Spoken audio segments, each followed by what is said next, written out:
Hey flag fans, I'm Gray, and welcome back to Flag Facts. Today's show is all about the flag of America's Hoosier state, Indiana. Indiana is a state in the Midwestern region of the country and is surrounded by Michigan to the north, Ohio to the east, Kentucky to the south, and Illinois to the west.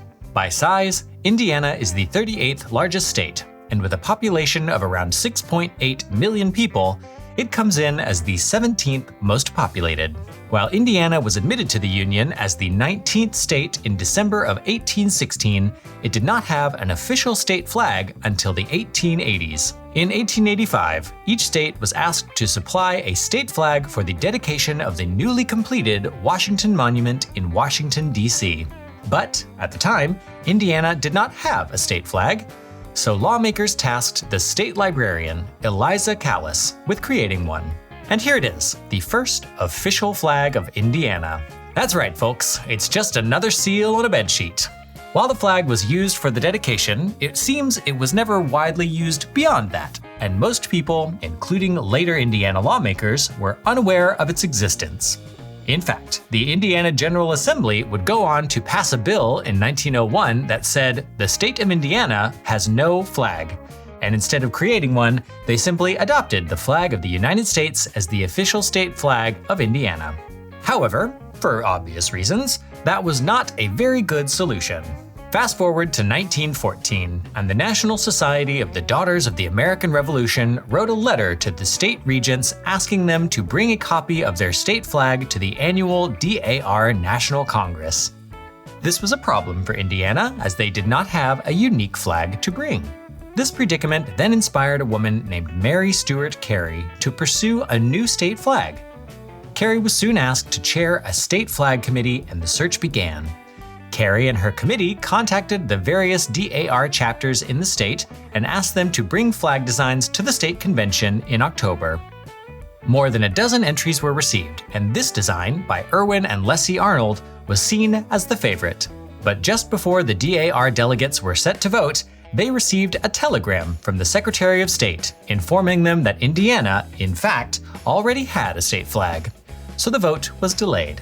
After learning about the first two official flags, Carey and her committee decided to continue their work and eventually opened a state flag design contest to the public.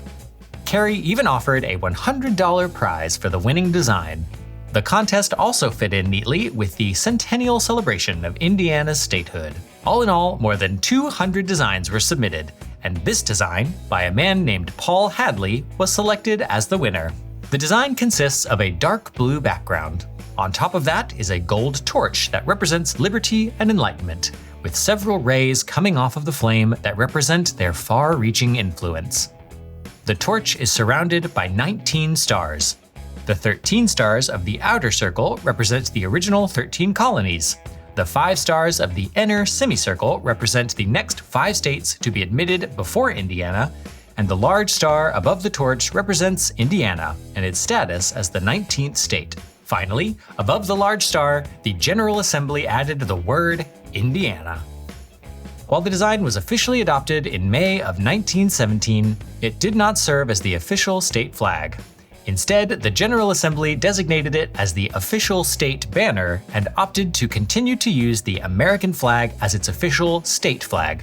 This designation lasted all the way until 1955, when the state legislature finally recognized the Hadley flag as the official state flag of Indiana. And there you go. That's everything you need to know about the Indiana flag. So what'd you think? Is it a good design?